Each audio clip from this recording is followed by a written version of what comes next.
In the 15th century, Mrau became the capital city of the Arakan Empire, a kingdom that lasted for 354 years, with pagodas built by many different kings, hidden from the world, surrounded by hills, mountain spurs and ranges, streams, winding rivers flowing through valleys, mountains and lakes. My name is Ishan, and I was born here in Mrau, in Rakhine State, a state located in western Myanmar. When I was a child, my family would gather by candlelight as our elders recounted stories of our ancestors and our lost kingdom.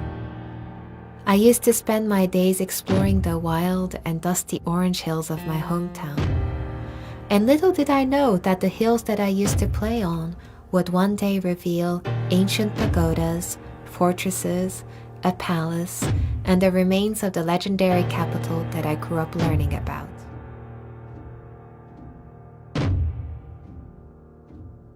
I come from a long line of Mrau's last remaining archaeologists and historians. My grandfather, Tatun, my father, mother, and now younger brother, Pru, all studied our ancient city and what remains of our history. In a way, our family has been the guardians of the city, working day and night to protect and conserve what remains of it.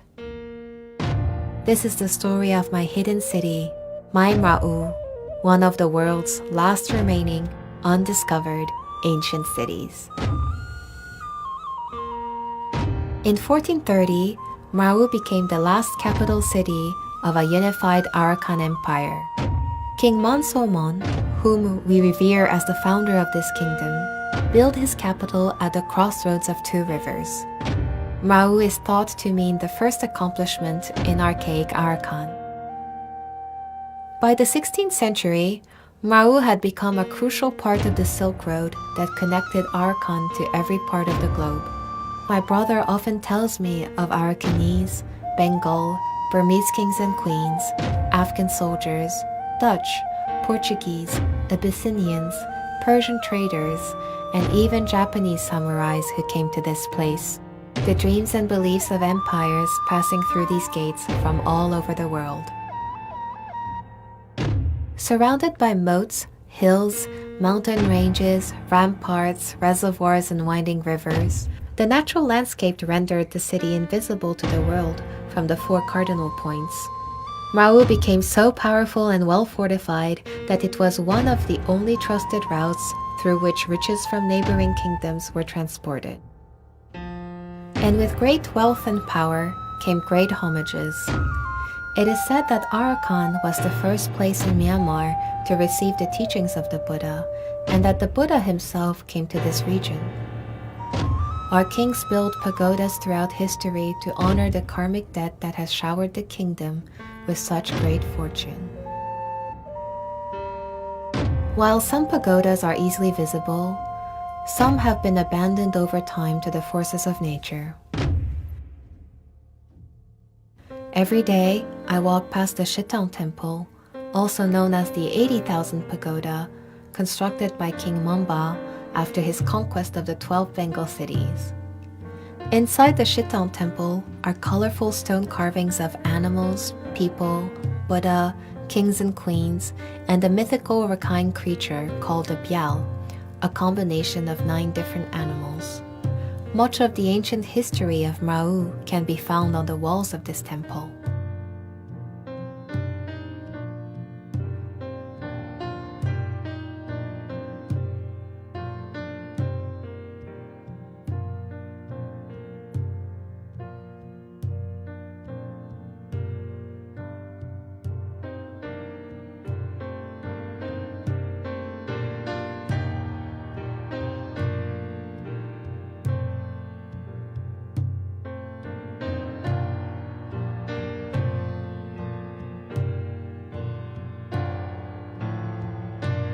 King Mamba's son, King Mandika, built the Kotang Pagoda, also known as the 90,000 Pagoda, which my parents excavated. My father was the deputy director of the Mrau Archaeological Department at the time, and my mother was his assistant. They spent every waking moment planning the excavation of this site by drawing rough imaginary sketches, trying to locate the entrances, enclosures, and stairways from historic documents and the oral traditions that had been passed down through generations in our family. I can still remember the day back in 1996 when my parents brought me to the site, showing me a world beneath the surface. They took me by the hand to one of the hills that I used to climb on, and we entered through a door that had been pried open after hundreds of years of sleep. It was so dark that I had to blink my eyes to adjust to the low light. When I opened my eyes, thousands upon thousands of Buddhas unfolded before me, each with their own story.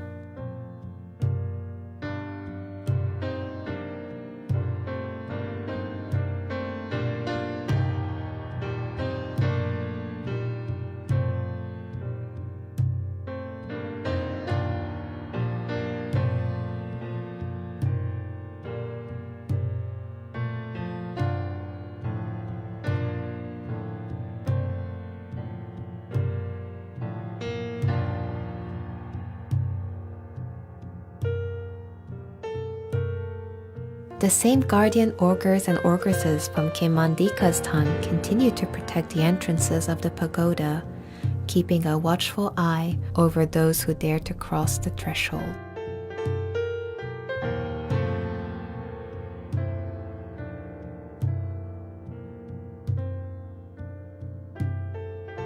Just a stone throws away from the Shitan Pagoda is the Dokantain Temple, built by King Manphalang, also the son of King Mamba and the half-brother of King Mandika. He was chosen to lead the kingdom, and he built the temple with the heaviest stone foundation that could be achieved at the time. All human stone carvings hold a lotus bud to pay respect to the Buddha. It is also the only temple in Myanmar that depicts everyday people and how they lived and dressed during that time. Much like in the older days, sharp echoes still ring through the hallways to this day, as clear as when it was first built.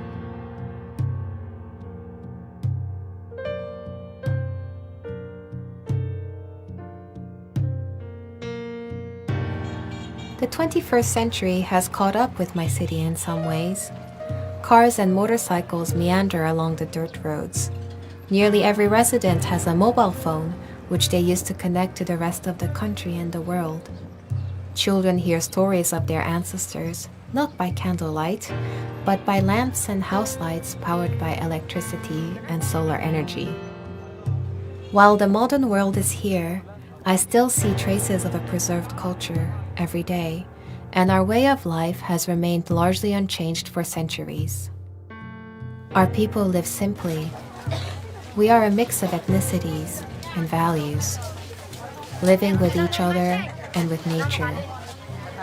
We are not defined by our traditions, but they give us balance and guidance and endless beauty.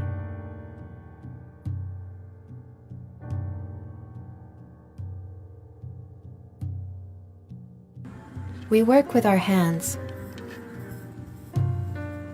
weaving hats out of bamboo, sculpting statues, making our traditional Rakhine drums with goat and cow skin. Drum beats below as we chant our native songs. The sound of conch shells calls us back to the time of our ancestors.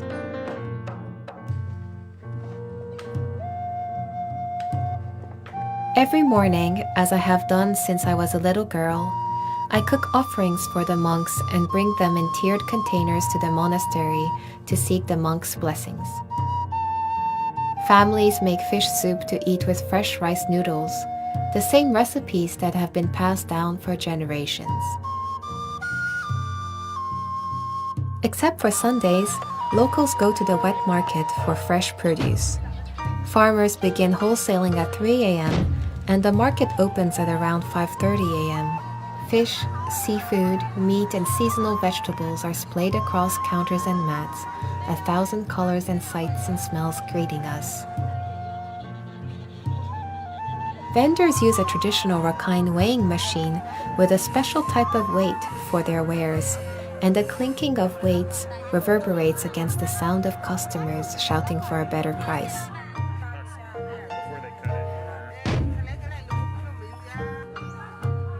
The most common produce in Rau are cauliflowers, small potatoes, monen, bamboo shoots, chilies, banana stems and buds, pumpkins, and green papayas.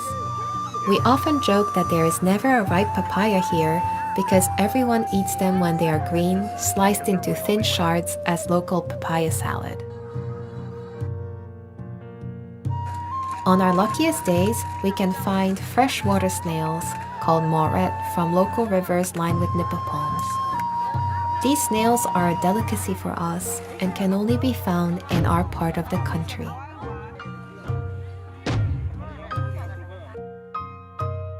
Every year in May, we hold a festival dating from hundreds of years ago, the days when the Arakan had their own navy.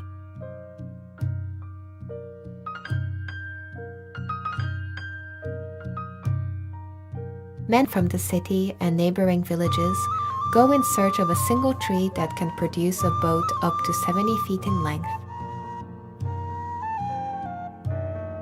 Teams of men race against each other on the rivers in these dugout boats, thrashing against the current as monsoon clouds gather to welcome the rainy season. We also have a traditional wrestling event, also dating from the times of the kings, called chin, meaning swift like a tiger. It is a combination of the words cha, meaning tiger, and yin, meaning to fly. Among the two players, one is cha, the person who has to catch their opponent. The other is yin, the one who has to try to escape from the cha. The players switch roles in the next round.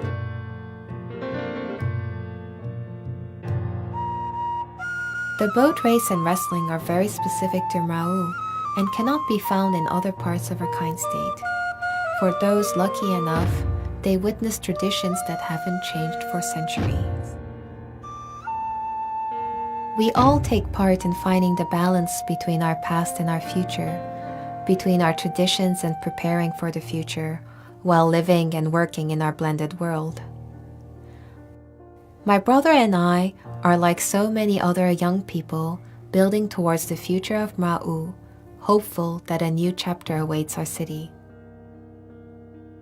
Like my grandfather, Uutatun, who established the Mrau Archaeology Department in 1955, my brother, Somonpru, hopes to keep the family tradition alive after joining the same department to continue protecting our history and culture. His role in the archaeology department is to check on the monuments regularly and make sure no one is defacing them or stealing things. He loves to share stories of how different parts of the city were built and rebuilt throughout its history, which I thought of recently when managing our rural road building projects. Hope lives in all of us. In July 2019, Bagan, perhaps the most famous tourist destination in Myanmar, was finally designated as a UNESCO World Heritage Site. For those of us in Mrau, we cheered for our country, and we cheered knowing that if Bagan could be recognized as an international destination, then someday we can too. We dream of occupying a place of wonder and discovery in the hearts and minds of people around the world, to be mentioned alongside the pyramids of Giza, the sanctuary of Machu Picchu, and the temples of Angkor. Hope is what keeps our excavation efforts alive as we prepare for a future that incorporates our past. The excavation of the ancient palace site has only just begun. The further we dig, the further we can picture how the royal parliament convened daily in this palace building. The king lived in the center, his parliament lived around. Monasteries and courtiers circled the king's quarters. Queens, princes, and princesses lived outside of the palace city walls in case of enemy attack.